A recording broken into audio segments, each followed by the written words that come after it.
Good morning, students. Welcome to your social science class. Today we will read chapter number 10 of history, Development of Civilization. In this chapter, we will read about development of human civilization, how human beings develop.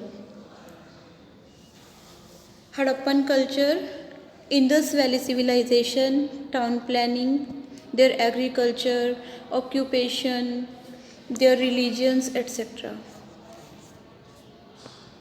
We will also know about how human beings develop in history, how they made inventions in different fields, how we can reach up to this age after development. Let's start with our first topic, development of civilization, chapter number 10.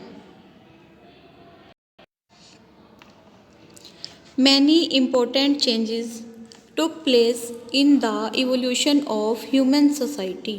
Human society की development में बहुत सारे important changes हुए हैं from the period when man was a food gatherer to the time when he became a food producer. जब से human being एक food gatherer था, फूड कलेक्ट करता था, और तब से लेके जब वो फूड प्रोड्यूस करने लगा, मीन्स एग्रीकल्चर करने लगा, तो उस डेवलपमेंट में कौन कौन से इम्पोर्टेंट चेंजेस हुए। पहले ह्यूमन बीइंग्स फॉरेस्ट से फूड कलेक्ट करता था और बाद में उसने फूड को प्रोड्यूस करना, ग्रो करना शुरू कर दिया। तो इसके बीच में जो डेवलपमेंट हुई उसके बारे में हम पढ़ेंगे कि किस तरह से चेंजेस हुए। This changes led the foundation of civilization. इन चेंजेस के कारण ही सिविलाइजेशन की नींव रखी गई, मॉडर्न सिविलाइजेशन डेवलप हुई। Civilization is that stage in human development when a lot of progress took place in the fields of art, science, social, political and economic institution.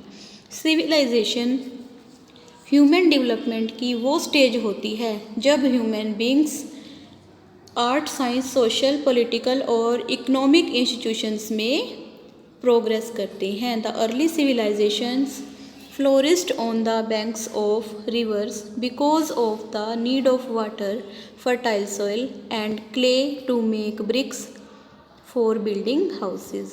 जो पहले की सिविलाइजेशन थी वो नदी के किनारे पर डेवलप हुई, फ्लोरिश हुई, सेटअप हुई, क्योंकि उन्हें पानी की ज़रूरत थी, फर्टाइल सॉइल की ज़रूरत थी और हाउसेस बनाने के लिए, ब्रिक के लिए क्ले मिट्टी की ज़रूरत होती थी, ईंटों की ज़रूरत होती थी और वो ईंटें क्ले से बनाई जाती थी।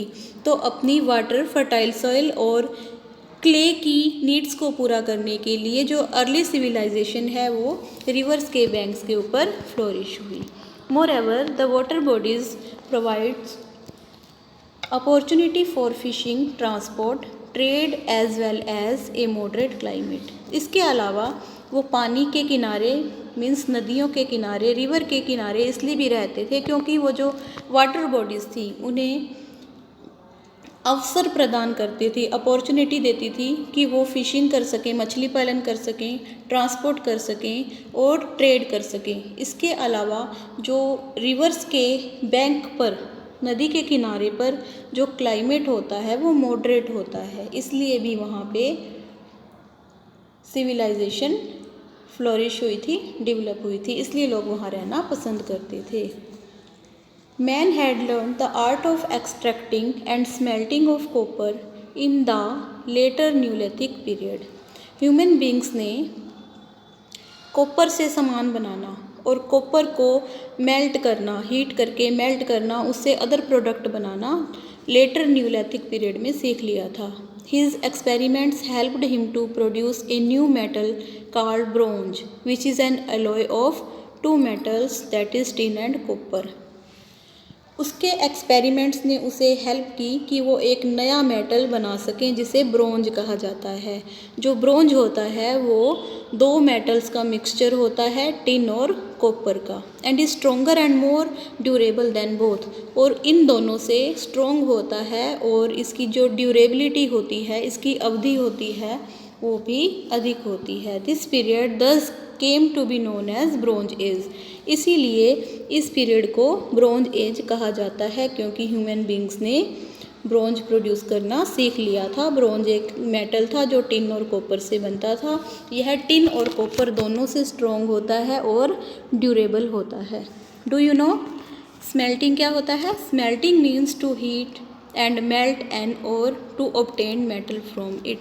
स्मेल्टिंग वो प्रोसेस है जिसमें एक मेटल को गर्म करके पिघला के उससे दूसरे मेटल बनाए जाते हैं। तो ह्यूमन बींग्स ने स्मेल्टिंग के द्वारा मतलब कॉपर को मेल्ट करके उससे ब्रोंज बनाना सीख लिया था। रिवर वैली सिविलाइजेशन, तो कौन कौन सी रिवर्स के किनारे पे सिविलाइजेशन डेवलप हुई थी इस मैप में दिया है। हम इस चैप्टर में इंडस गंगा जो रिवर सिविलाइजेशन थी, मीन्स जिसे हड़प्पन सिविलाइजेशन कहते हैं या वैदिक सिविलाइजेशन कहते हैं, उसके बारे में पढ़ेंगे।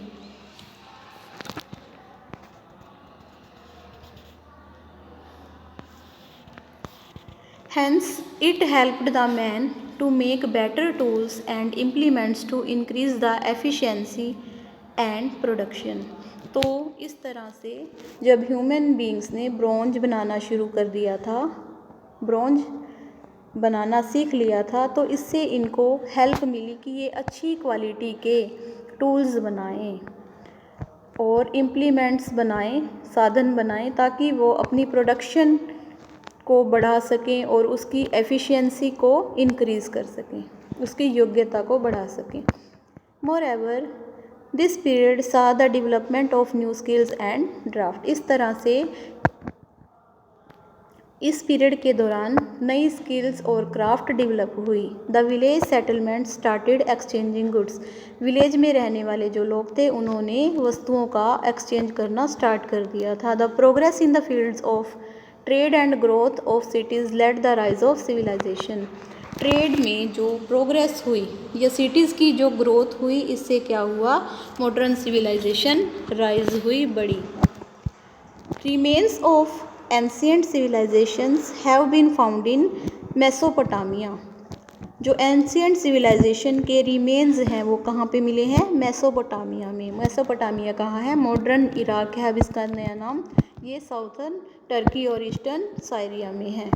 इसके अलावा मेसोपोटामिया के अलावा इजिप्ट, चाइना और इंडिया में भी एंशियंट सिविलाइजेशन के रिमेन्स मिले हैं। The study of civilisations enriches our knowledge. जब हम ओल्ड सिविलाइजेशन की स्टडी करते हैं तो ये हमारी नॉलेज को बढ़ाती हैं and help us to understand the common characteristics as well as differences among different cultures. तो ये हमारी हेल्प करती हैं कि हम कॉमन करैक्टरिस्टिक्स को समझें और जो अलग अलग कल्चर्स के बीच में डिफरेंट को जानें।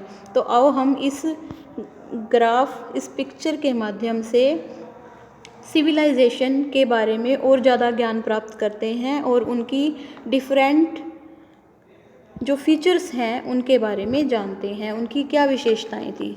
तो सबसे पहले कॉलम में दिया है सिविलाइजेशन। सिविलाइजेशन, 3 सिविलाइजेशन के बारे में अभी हमने बात की। Mesopotamian civilization, Egyptian civilization, Chinese civilization. तो अब हम इन तीनों के बारे में पढ़ते हैं, तीनों का डिफरेंस भी हो जाएगा। सबसे पहले रिलीजन। मेसोपोटामियम सिविलाइजेशन का रिलीजन कैसा था? Worshipped forces of nature in form of many God. ये प्रकृति की ताकत, शक्ति को पूजते थे, मतलब प्रकृति की पूजा करते थे बहुत सारे गॉड्स की फॉर्म में, मतलब ये नेचर गॉड की वर्शिप करते हैं। इजिप्टियन सिविलाइजेशन वाले जो पीपल हैं वो वर्शिप्ड सन गॉड। रा worshipped nature in the form of moon and flood. यह सन गॉड, सूर्य देवता की पूजा करते हैं। इसके अलावा ये नेचर की भी पूजा करते हैं मून और फ्लड्स की फॉर्म में। Chinese civilization. चाइनीज़ सिविलाइजेशन के रिलीजन के बारे में जानते हैं। Worshipped nature in the form of earth and oracles. जो चाइनीज़ सिविलाइजेशन है वो भी नेचर की वर्शिप करते हैं, अर्थ और ओरेकल्स मीन सेलेस्टियल बॉडीज़ की फॉर्म में।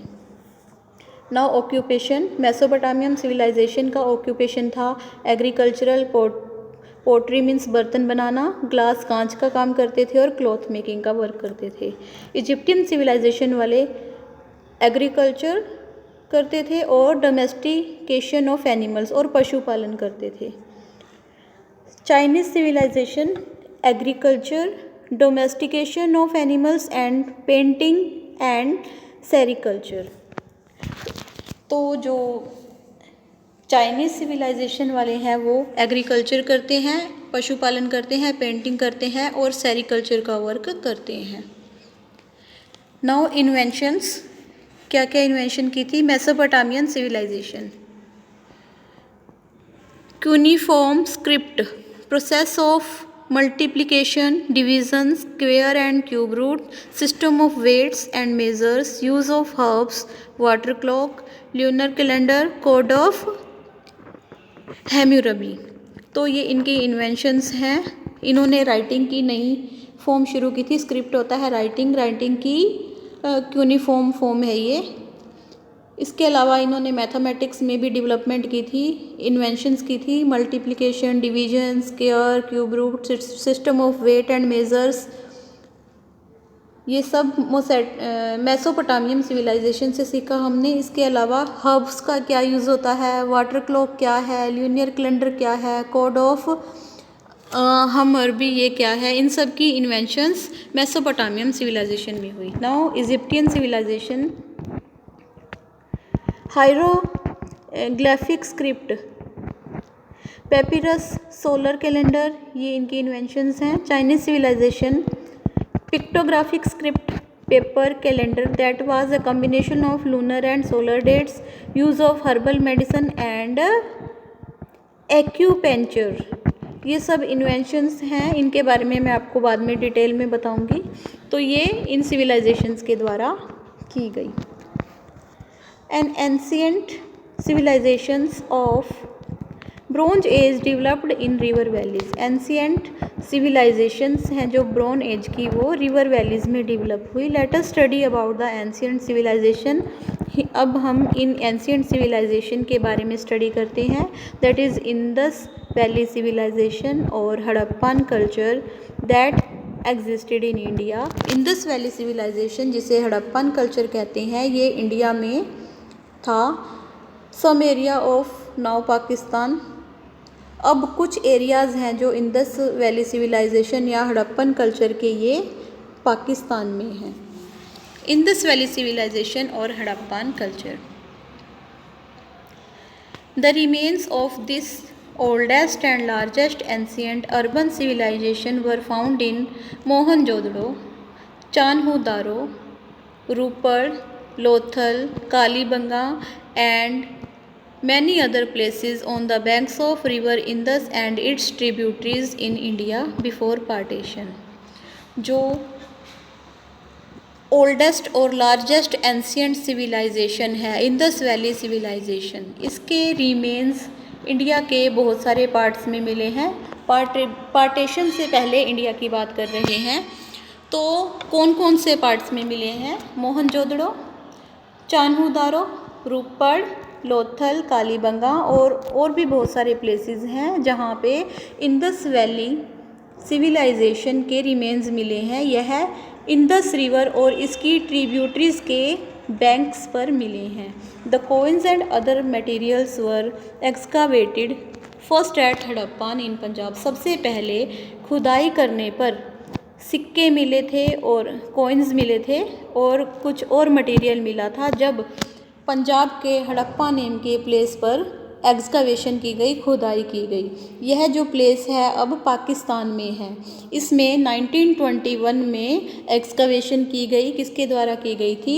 श्री R.B. दयाराम साहनी के द्वारा। He proved that 5000 years ago there lived a civilized race in India। उन्होंने प्रूव कर दिया था कि 5000 साल पहले इंडिया में सिविलाइज्ड सोसाइटी थी, सभ्य लोग रहते थे। You can see Indus valley civilization, जहाँ जहाँ से इंडस वैली क्रॉस करती है वहाँ इंडस रिवर क्रॉस करती थी, उसके बैंक्स पर यह सिविलाइजेशन डेवलप हुई थी।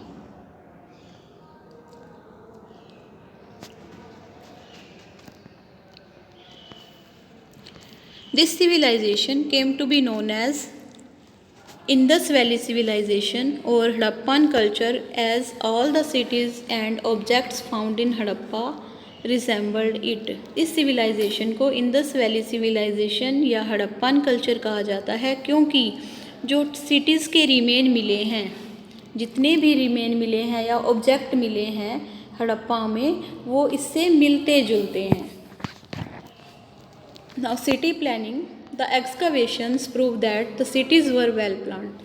जिन्होंने खुदाई की है उन्होंने प्रूव कर दिया है कि वहाँ की जो सिटीज़ थी हड़प्पा की वो वेल प्लान थी, अच्छी तरह से प्लान की गई थी. Most cities were divided into 2 parts. ज़्यादातर सिटीज़ को 2 पार्ट्स में डिवाइड किया गया.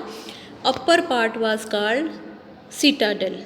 जो अपर पार्ट मतलब ऊंचाई वाला स्थान होता था उसे सिटाडेल कहते हैं, और lower part was known as the lower town. और जो नीचे वाला पार्ट होता है उसे लोअर टाउन कहा जाता था. The Citadel was the central part of the city. Citadel city का सेंट्रल पार्ट था.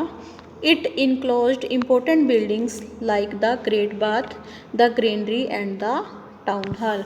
तो अपर पार्ट में, सेंट्रल पार्ट में इम्पोर्टेंट बिल्डिंग्स होती थी, जैसे ग्रेट बाथ, नहाने के लिए जो बाथरूम होता था बहुत बड़ा बनाया जाता था. Granary, store house of grains जिसे गोदाम कहा जाता है, या फिर टाउन हॉल्स होते थे अपर पार्ट में. The lower town was the residential area.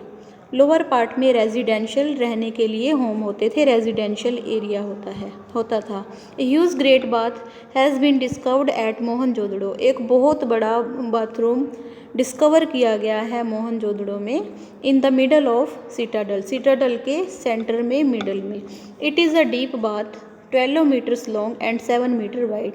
यह एक बहुत ही गहरा बाथरूम है जो 12 मीटर लंबा है और 7 मीटर चौड़ा है. With a maximum depth of 2.4 metre, जिसकी जो मैक्सिमम डेप्थ है, गहराई है, वो 2.4 मीटर है.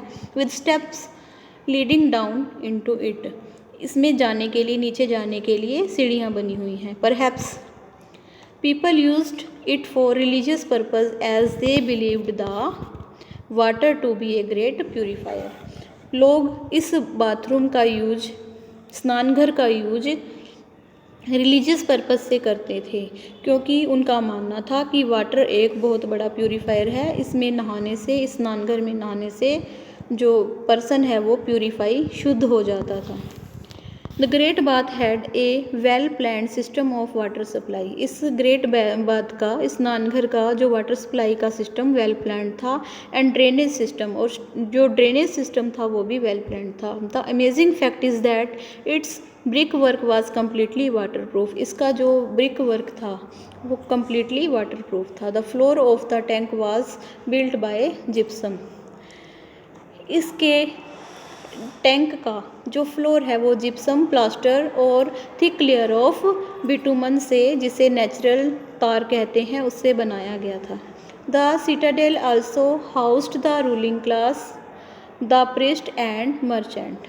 इस सिटाडेल में कौन कौन से लोग रहते थे? जो रूलिंग फैमिली से बिलोंग करते थे, किंग और क्वीन की फैमिली से बिलोंग करते थे, प्रिस्ट रहते थे और मर्चेंट्स रहते थे. मीन्स जो रिच पीपल होते थे, नोबल पीपल होते थे, वो अपर पार्ट में रहते थे. A high and thick wall protected the citadel from the frequent flood of Indus valley. एक बहुत ऊंची और थिक वॉल बनाई गई थी इस सेंट्रल पार्ट को, सिटाडेल को, इंडस रिवर में कंटिन्यू आने वाले फ्लड से प्रोटेक्ट करने के लिए, सुरक्षित करने के लिए.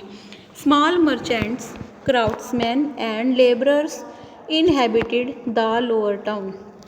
लोअर टाउन में छोटे छोटे व्यापारी, क्राफ्ट्समैन और लेबर्स रहते थे.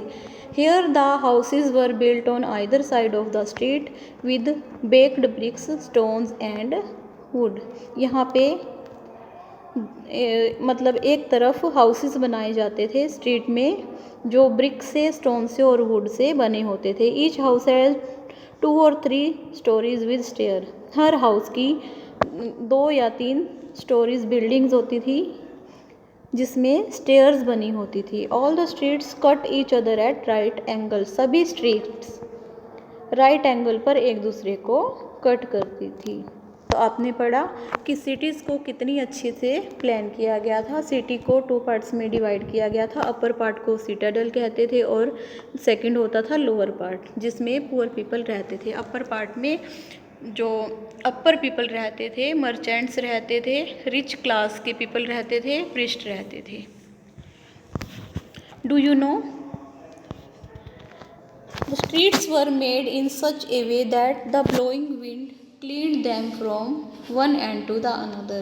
जो गलियां थी इस तरीके से बनाई गई थी कि जब भी हवा बहती थी तो वो हवा उन गलियों को एक सिरे से लेके दूसरे सिरे तक, दूसरे एंड तक साफ कर देती थी। मतलब वो गलियां अपने आप ही हवा से साफ हो जाती थी। The Citadel also had large structures of granary. Citadel में बहुत बड़े बड़े ग्रेन के स्टोर हाउस भी बनाए गए थे। Granaries have been found at Harappa, Lothal and Kalibanga. जो ये ग्रेनरीज हैं, स्टोर हाउस हैं, गोदाम हैं, वो हड़प्पा, लोथल और कालीबंगा में मिले हैं। They were built to store the surplus grain. वो सरप्लस ग्रेन को, एक्स्ट्रा ग्रेन्स को, अनाज को स्टोर करने के लिए बनाए गए थे। इन Harappa alone 6 granaries have been found, through the biggest one has been found in Mohenjodaro. Only Harappa में ही 6 ग्रेनरीज मिली हैं। Though the biggest one has been found in Mohenjodaro. Though the biggest one, जबकि जो उनमें से सबसे बड़ी है वो मोहनजोदड़ो में मिली है। हड़प्पा में 6 ग्रेनरीज मिली हैं, 6 गोदाम मिले हैं, पर उन सब में से जो सबसे बड़ा है वो मोहनजोदड़ो में मिला है। Most granaries also had small barracks for the labours which were located close to the threshing platform. ज़्यादातर ग्रेनरीज के पास में छोटे छोटे बैरक्स बनाए गए थे लेबर्स के रहने के लिए, मज़दूरों के रहने के लिए, जो उस थ्रेशिंग प्लेटफॉर्म के पास लोकेटेड थे, स्टोर हाउस के पास ही लोकेटेड थे।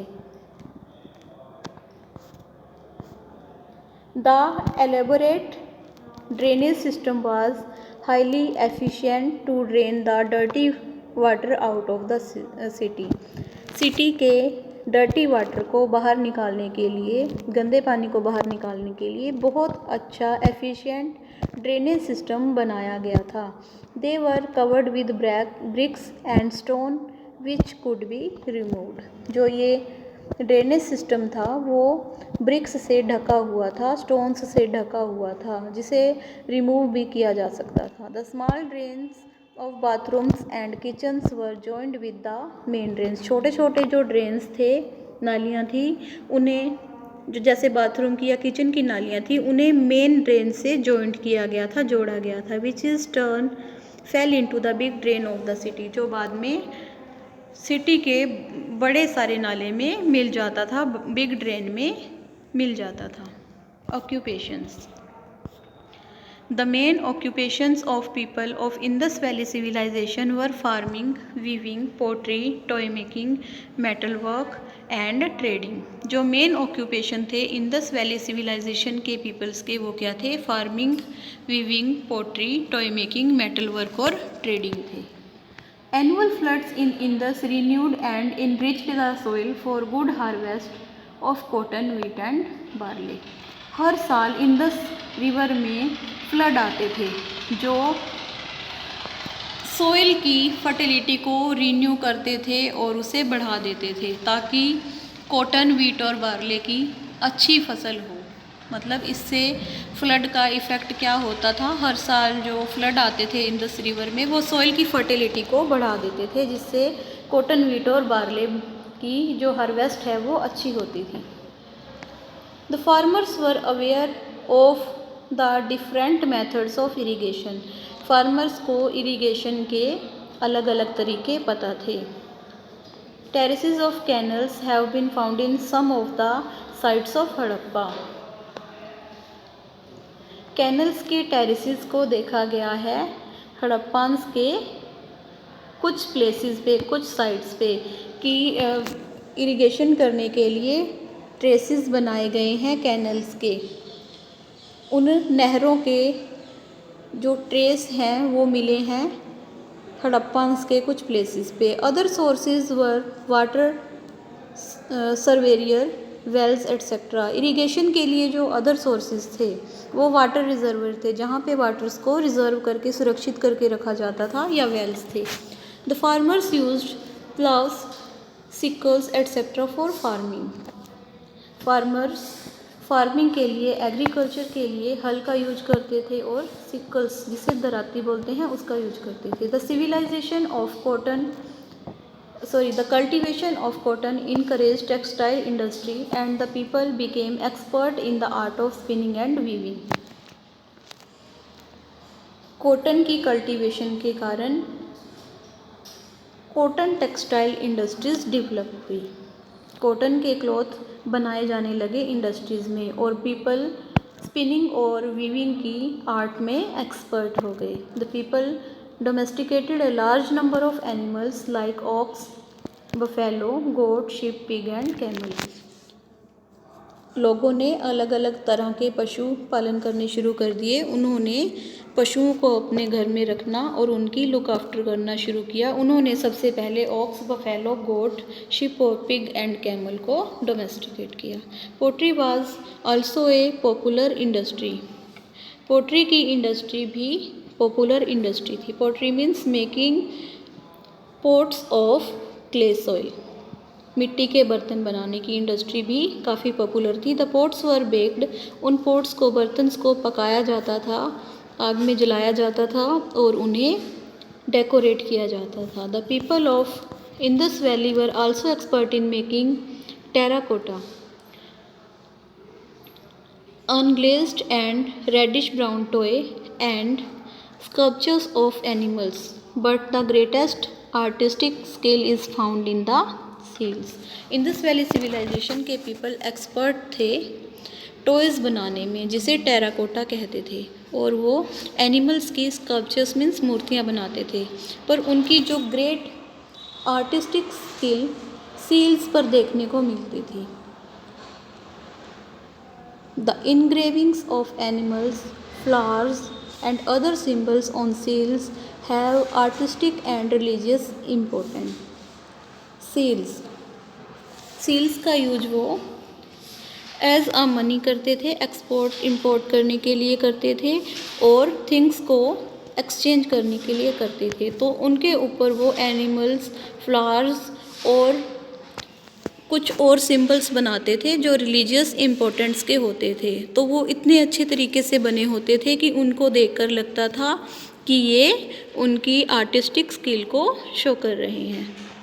Many bronze tools and statues have been discovered. बहुत सारे ब्रोंज के बने हुए टूल्स और स्टैचूज़ को भी डिस्कवर किया गया। They indicate the mastery of the artisans in bronze casting. उन टूल्स को और स्टैचूज़ को देखकर लगता था कि वहाँ पे इस सिविलाइजेशन के पीपल थे, वो ब्रोंज से टूल्स और स्टैचूज़ बनाने में मास्टर्स थे।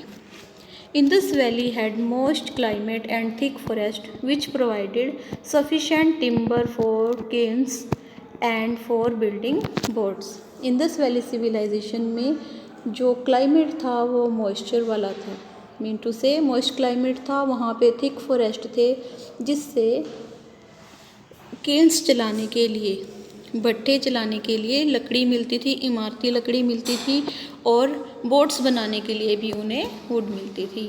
The boats helped in a flourishing internal and external trade. Boats ने इंटरनल और एक्सटर्नल ट्रेड फ्लोरिश करने में इंडस वैली सिविलाइजेशन के पीपल्स की हेल्प की। Internal trade was also carried out on land routes by bullock carts and camel carts. Internal trade भी किया जाता था, मतलब अपनी कंट्री के बाउंड्री के अंदर भी ट्रेड किया जाता था, वो लैंड रूट से किया जाता था। लैंड रूट से ट्रांसपोर्ट के लिए बुलोक कार्ट्स और कैमल कार्ट्स का यूज किया जाता था। You can C in this picture statue of bronze statue, dancing girl, pots made by clay. The people used weights and measures of slate and stone. Peoples weight करने के लिए और major करने के लिए स्लेट का और स्टोन्स का यूज करते थे। The seals of Mesopotamian civilization excavated from Indus cities and the remains of a dockyard discovered at Lothal in Gujarat proved that people of Indus Valley had trade relations with Mesopotamia, Egypt and other countries. People weight करने के लिए और measure करने के लिए slate और stone का use करते थे। जो सील्स मेसोपोटामिया में मिली हैं वो मेसोपोटामियम सिविलाइजेशन के बारे में बताती हैं कि जो इंडस वैली सिविलाइजेशन की सिटीज़ थी या फिर डॉकयार्ड के रिमेन्स थे, उनकी डिस्कवर करने पर पता चलता है कि जो मेसोपोटामिया सिविलाइजेशन थी उनके ट्रेड रिलेशन थे वो इंडस वैली सिविलाइजेशन के पीपल से, इजिप्ट से और अदर कंट्रीज से ट्रेड करते थे। तो हमारी कंट्री के जो पीपल हैं उन्होंने ट्रेड करना इंडस वैली सिविलाइजेशन के टाइम से ही शुरू कर दिया था। तो जितने भी रिमेन्स मिले हैं डॉकयार्ड से डिस्कवर करने के बाद ये डिस्कवरी गुजरात के लोथल नाम के प्लेस पे की गई और जिससे प्रूव होता है कि इंडस वैली सिविलाइजेशन के पीपल मेसोपोटामिया, इजिप्ट और अदर कंट्रीज से ट्रेड करते थे। Do you know seals are used even today for sealing packets and envelopes to ensure their security. Seals का यूज अब भी किया जाता है पैकेट्स को और इन्वेलप को सील करने के लिए ताकि उनकी सिक्योरिटी को बढ़ाया जा सके। You can see the pictures of seals. These seals were found in Indus Valley civilization on excavation. Thank you. In our next video, we will read about the religions of Indus Valley civilization. Have a nice day.